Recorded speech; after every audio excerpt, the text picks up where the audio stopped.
Il y a ceux qui se demandent de quoi demain sera fait. Vous avez déjà commencé votre boulot? Non, pas nous. Comment vous l'imaginez?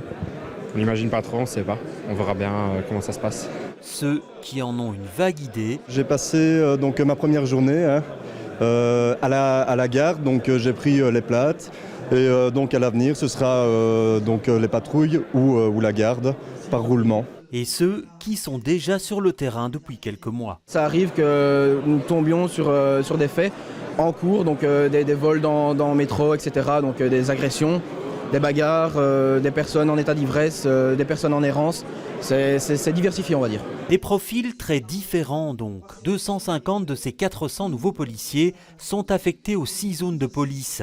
La région a consacré 30 millions d'euros obtenus dans le cadre des accords institutionnels pour les engager. La sécurisation des transports en commun ne sera qu'une partie de leur travail, mais le renfort est bienvenu. C'est un renfort qui est donné aux zones de police, donc pour notre zone de police 46 personnes, et nous assurons une fonctionnalité à raison de 69 000 heures par an de transport en commun. La police des chemins de fer sera également renforcée avec 100 hommes de plus et 50 rejoindront la réserve fédérale. Chiffre à l'appui, la STIB affirme qu'elle constate déjà les effets de ces patrouilles supplémentaires. Si on compare 2013 avec 2012 par exemple, on a un quart d'agression en moins sur le terrain, aussi bien vis-à-vis de notre personnel que vis-à-vis des usagers. C'est même plus élevé.